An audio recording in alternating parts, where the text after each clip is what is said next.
Mas eu estava falando da minha fuga. Como eu fugi dos 13 até me render na primeira juventude. E depois como eu vim fugindo de um chamado mais profundo.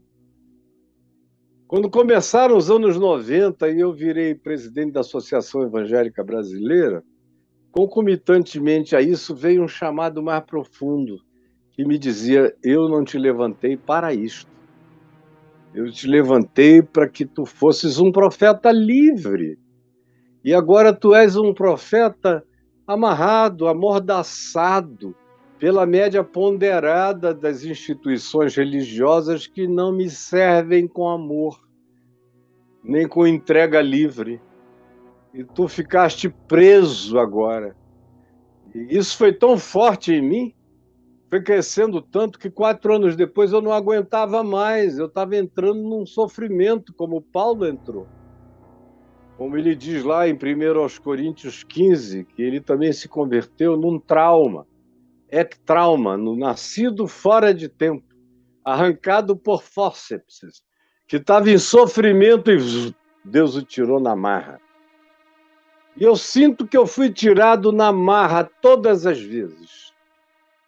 Fui tirado na marra aos 18 anos para 19, fui tirado na marra depois, em 98, arrancado no peito e na raça, e fui sendo colocado no caminho da liberdade do Evangelho em mim, da fé de Jesus em mim, não da minha fé em Cristo, mas da presença de Cristo tão real que a fé que existe em mim é a fé de Jesus. Cada vez mais eu sei disso. E você pode experimentar isso. Então, meu filho, deixa eu falar contigo. Tem muitos pastores fazendo assim. Muitos, que vêm aqui, ouvem, anotam, vão lá e pregam, só não dizem que foi de mim que aprenderam. E quando alguém chega e diz: sabe, eu ouvi o reverendo Caio, ou o pastor Caio, ou Caião, seja lá como você me chame, pregando isso outro dia, o cara diz: você veja, né, ele lê a mesma Bíblia que eu, mas eu não vou lá não. Aí você começa a ver a repetição toda hora, chega uma conclusão de que ele vem, ele só não quer que ninguém venha. E tem alguns até que dizem: olha, eu vou, mas ele é perigoso. Ele é um gênio, profundo conhecedor de tudo, é um cara enciclopédico. Mas não vá lá não, porque ele diz coisas perigosas.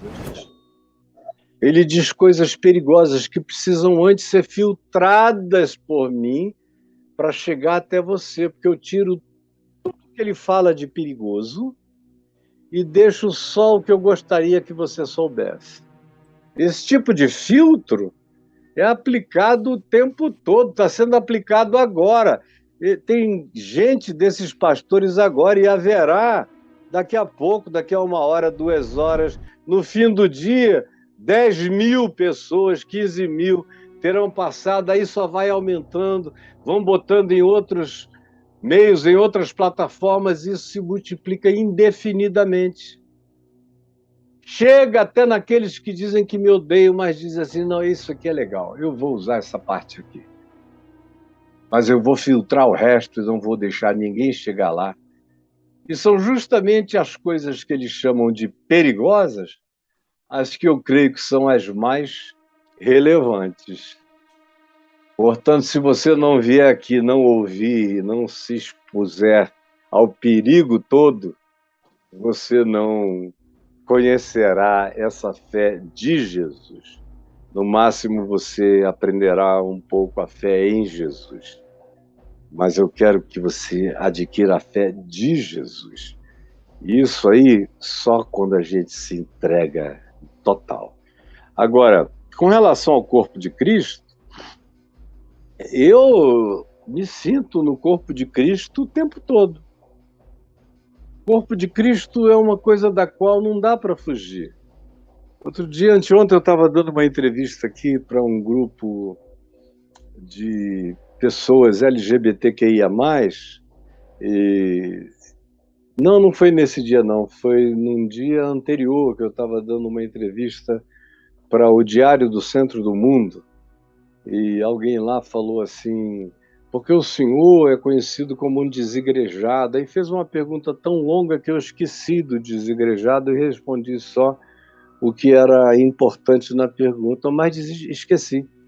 Quando eu cheguei no quarto, falei, eu ouvi essa palavra, desigrejado, onde foi? Aí eu me toquei e falei, o cara disse que eu era considerado um desigrejado, que coisa mais idiota.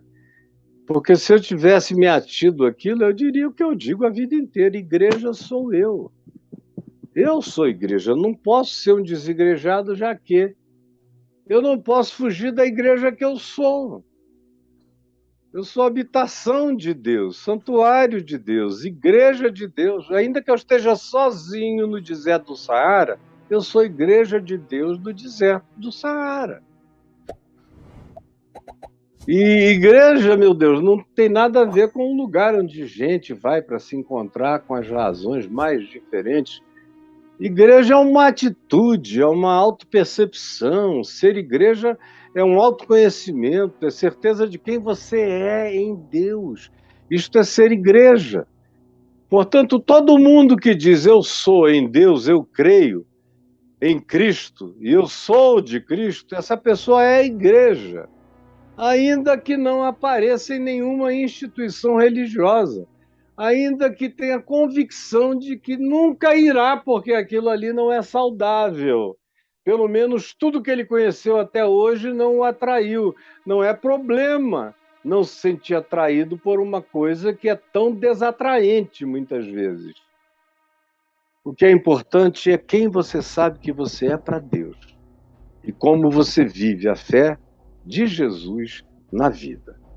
Isso aqui é o que vale.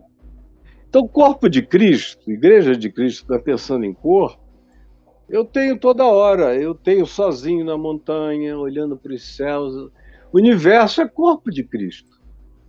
Tudo que foi criado é corpo de Cristo. Assim como eu tenho essa unha aqui, essa unha não pensa sozinha. E tirada do meu dedo, ela não sente nada. Assim como uma estrela que não sabe de si, mas é corpo de Cristo. Tudo que existe é corpo de Cristo. A Escritura diz, o Novo Testamento diz que tudo foi criado por meio dele, sem ele nada do que foi feito se fez, e também diz que nele tudo subsiste. Tudo que existe nele deriva e subsiste. Portanto, toda a criação é corpo de Cristo. Tudo que existe no universo, tudo que existe na criação é corpo de Cristo. Por isso, se eu me sirvo de alguma coisa na criação, seja animal, seja vegetal, seja de alguma coisa, eu preciso agradecer. Frequentemente, eu preciso até pedir permissão. Eu preciso, se eu vou comer um animal, agradecer a Deus pela vida dele. Se é o caso de eu comê-lo, eu vou comer com gratidão e com reverência, porque ele está me sendo pão.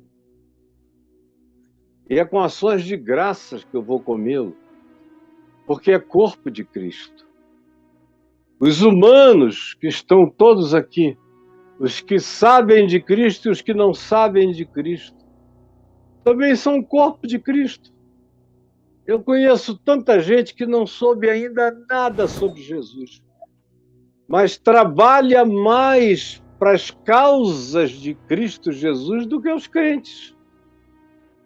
Está cheio de gente agora, milhares de pessoas nos Médicos Sem Fronteira, trabalhando, salvando vidas. Muitos deles são irreligiosos, até agnósticos. Mas naquele dia, quando se perguntar, quando se disser, venham para cá, benditos de meu Pai, e eles disserem, eu? Por quê? Desculpa, eu nunca nem te dei atenção histórica, mas Jesus vai dizer, porque eu estive morrendo e vocês me deram soro terapêutico. Eu estava com frio e vocês me cobriram. Eu estava desidratado e vocês me deram água. Eu estava perambulando órfão pelo deserto e vocês me acolheram. Muito mais corpo de Cristo do que todas as igrejas reunidas do Brasil. Ou o Greenpeace, que vocês odeiam, e que o governo atual odeia. Por quê? Porque preserva aquilo que esse governo, que se diz obediente aos crentes, não tem nenhum pudor de destruir. Estão destruindo o corpo de Cristo. A natureza é corpo de Cristo. Como a humanidade, toda ela é corpo de Cristo, porque o corpo de Cristo é o trigo de Deus no mundo. Na parábola do joio e do trigo, Jesus diz: o campo não é a igreja, é o mundo. Portanto, está cheio de trigo de Deus no mundo, como está cheio de joio no mundo. Mas o que você chama de igreja está longe de ser o celeiro do trigo. Lá dentro também está cheio de joio, e hoje em dia tem mais joio do que trigo, daquilo que a gente chama institucionalmente de igreja. Então, o corpo de Cristo eu identifico em todo lugar. Eu tenho comunhão com gente que vocês consideram incrédula só porque não gosta de cristianismo nem de igreja, mas é gente que ama gente, é gente que ama natureza, gente que ama a verdade, gente que busca a justiça, gente que busca com sinceridade relações fraternas. Esses são meus irmãos. Mesmo que não tenham sido batizados, que não tomem a ceia, eles comem o pão com muito mais reverência do que os crentes tomam a ceia, de conversinha para lá e para cá. Tem muito mais respeito pelo que Deus criou do que os crentes que pegam uma motosserra e botam embaixo e queimam para levantar um templo, para fazer um ídolo de madeira. E eu tenho o corpo de Cristo também entre aqueles que, lúcida e conscientemente, confessam o nome de Jesus. Também eu tenho entre esses irmãos do corpo de Cristo, mas o corpo de Cristo, para mim, está longe de serem apenas esses. Esses são aqueles que têm a consciência explícita, parecida com a minha, sobre o significado de nós sermos uma expressão de Cristo na Terra. O que é ser corpo de Cristo? É ser uma expressão da criação de Deus, do amor de Deus, da graça de Deus, das benfeitorias de Deus, das benesses divinas. Isso é ser corpo de Cristo, é ser um processador de graça e distribuidor de fruto de vida, é uma expressão da cara de Deus na existência. Isso é ser corpo de Cristo. Não é ser membro de igreja batizado e dizimista. Isso é só ser membro de igreja. Não tem nada a ver necessariamente com Cristo. Tem a ver com uma agremiação. Para ser corpo de Cristo, tem que ser parecido com as expressões de Jesus. Tem que dar o fruto de Cristo. Senão, não é corpo de Cristo. É apenas uma anomalia batizada em nome de Jesus. Uma anomalia, uma mão andante, é uma boca falando. Está muito mais para a família Adams do que para o corpo de Cristo. Entendeu, meu filho? Beijo para você aí em Londrina, meu irmão. E aí, Braulio? Estou aqui. Que nós temos ainda? Estou aqui. Ninguém vai a lugar nenhum. Portal caifab.net. Mas antes da gente ir no portal caifab.net, Caio, tem uma perguntinha aqui que tem a ver com o que nós vamos mostrar lá, tá? A nossa amiga escreve assim: Caio, fale um pouco sobre o luto de diagnóstico de criança especial. E por que os crentes enxergam isso como uma maldição? Eu estou passando por isso. Atinge a mente. É porque atinge a mente. Olha, eu me converti há 50 anos. Comecei a pregar 3 meses depois, no máximo. Pregar assim, de subir num púlpito e pregar, porque pregar na rua eu comecei no dia seguinte. Não teve intervalo. Pregar era a coisa mais fácil para mim, era pregar. O difícil para mim era aceitar me converter. Mas uma vez que eu acolhi e fui esmagado pela conversão, pregar era como espremer uma espinha. Era fácil, saía. Mas naquele tempo, o que eu ouvia, sabe o que eu ouvia? Vocês vejam o obscurantismo da fé na qual eu entrei, o sofrimento que eu tive, o meu maior sofrimento não foram as tentações de fora. Meu maior sofrimento era conseguir aguentar a burrice comunitária da igreja. Isso é que me matava. Me matava. E os únicos crentes que havia para eu conviver eram um pessoal sincero, mas muito ignorante. Muito. Então, meu Deus, era um sofrimento. Meu pai ficava angustiado por mim. Meu filho, tenha paciência. Porque eu saía e dizia, poxa, pai, que coisa difícil é o convívio. Porque eu não sei em que mundo essas pessoas estão. E, entre outras coisas, o que eles diziam é o seguinte, irmão Caio, quando o irmão quiser, por isso é importante que o irmão fale logo em línguas estranhas. Porque o irmão está na frente de batalha. O irmão foi posto assim, numa frente de batalha que ninguém tem. O senhor está lá dentro. Portanto, meu irmão, o senhor tem que falar logo em línguas, porque é a única maneira da gente falar com Deus sem Satanás entender. Olha só. Sem Satanás entender é quando a gente ora em línguas. Os pentecostais falavam. Já os presbiterianos daquele tempo diziam assim, meu irmão, só ore em voz alta aquilo que puder ser tipo uma pregação. Mas quando você tiver orações muito íntimas, nem balbucie,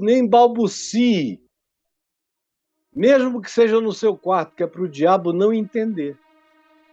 E não se aproveitar e vir te perseguir e tentar não dar tema para o diabo em oração. Nem clama, nem intercede, porque ele vai saber quais são os teus desejos. Olha a burrice. E eu dizia, gente, que isso? Eu sou só um rapaz que me converti sério. Mas a minha experiência desses 19, 20 anos já me são bastante para sacar o que está acontecendo, para discernir, para olhar para um cara ou para uma menina e saber o que está mais ou menos dentro dela. Eu sei que uma pessoa sente antipatia por mim, quando ela sente simpatia, quando ela sente atração, quando ela sente tesão, quando ela sente raiva, quando ela tem uma amargura, seja lá o que seja.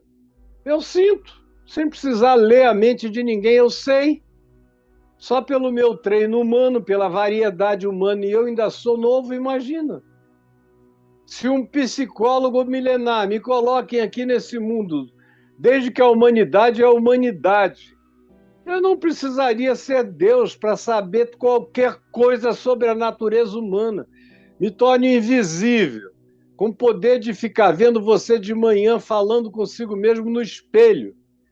Mesmo que eu não pudesse ler a tua mente, se eu pudesse ler só a sua boca, os seus olhos, os seus desejos, se eu pudesse ver só as suas masturbações escondidas, as suas carências sexuais, o que você faz e ninguém sabe e ninguém vê, eu ia fazer da tua vida uma miséria se eu fosse um diabo limitado. Eu já ia fazer do mundo uma miséria.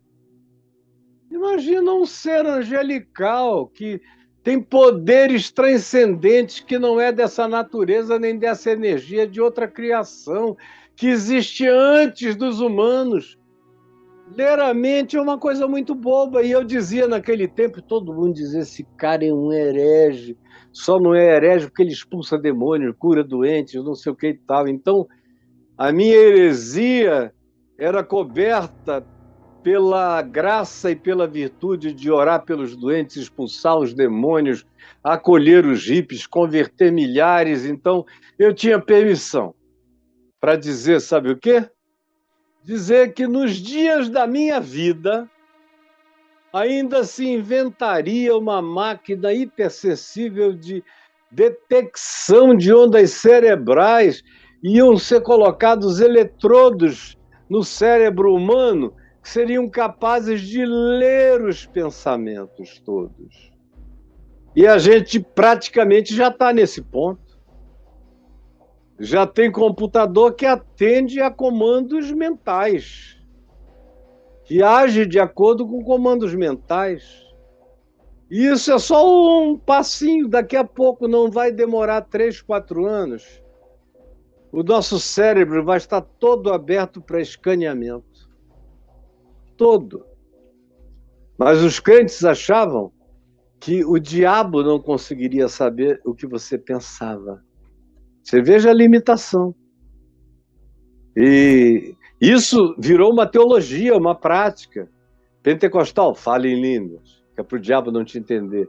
Como o cara não conseguia falar em línguas naturalmente, porque nem todos falam em outras línguas, ele inventava e entrava na fajutice da imitação das línguas. E os reformados iam para dentro do quarto, se ajoelhavam e oravam em silêncio para o diabo não ouvir. Olha só que idiotice. Então, meu filho, a gente está lidando com um mundo muito atrofiado, e o mundo dos crentes é o mais atrofiado de todos os mundos ocidentais. Parecido com o mundo dos crentes, só o mundo dos fanáticos islâmicos é que parece com o entendimento, com a ignorância, com a falta de compreensão, com a tosqueza do pensamento da maioria dos crentes ocidentais. Então, aprenda o que é corpo de Cristo e viva com naturalidade no meio das pessoas. Quanto ao seu filho, deixa eu te responder, minha filha. Os crentes têm esse problema todo porque é na mente. Se fosse no fígado, eles não diriam nada, porque parece que o fígado é uma criação à parte. Tem coisas no corpo que parece que Deus botou, podem ser trocadas, sofrer transplante, sofrer isso tudo. Agora, no cérebro não pode ter uma disfunção, não pode fazer uma sinapse equivocada, ainda que seja produzida por um trauma monstruoso ou por um defeito genético no DNA. Crente crê que parece que o único lugar que Deus determinou que não pode ter defeito congênito é o cérebro. Então, se alguém tem uma deficiência cerebral que se manifeste como dificuldade cognitiva ou bloqueio em qualquer que seja a área, eles, na ignorância deles, ou não medicam, ou colocam a pessoa recebendo a oração com imposição de mãos até ela ficar muito pior, sem ser tratada, ou então dizem, alguma coisa errada você fez, minha filha, para o teu filho ter nascido assim. É mentira, minha filhinha. É só burrice de crente, ignorante de crente, obscurantismo de crente. Braulio, você tem aí o contato do Charlito? Tem. Porque se o Braulio tiver, eu quero que você faça contato com esse irmão aqui do Caminho da Graça, que é mentor da comunidade Casa Forte do Caminho da Graça em Recife, na estação Casa Forte. Está na tela. Aí, olha o número dele, 81 é Recife, Pernambuco. Carlos Moreira, a gente chama de Charlito no Caminho, Carlos Moreira. A mulher dele desenvolveu um programa para pessoas com deficiência cognitiva, na tese de doutorado, foi aprovada com louvores pelas melhores cabeças, inclusive do exterior, que disseram que é uma coisa nova e revolucionária.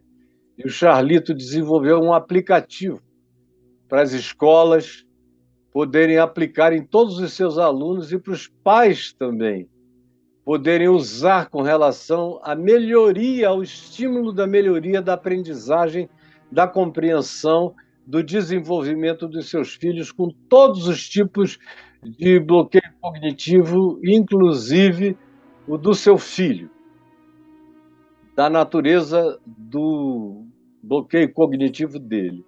Então, faça contato com o Charlito e você vai ser ajudada com certeza. Tá bom, minha filha? Mas não fique impressionada com o que os crentes falam. Eles só não falam isso se for de hemorroida. E olhe lá, hein?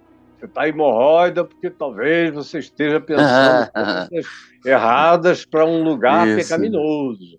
Isso. Então, meu Deus, vida de crente é um inferno, vou te dizer.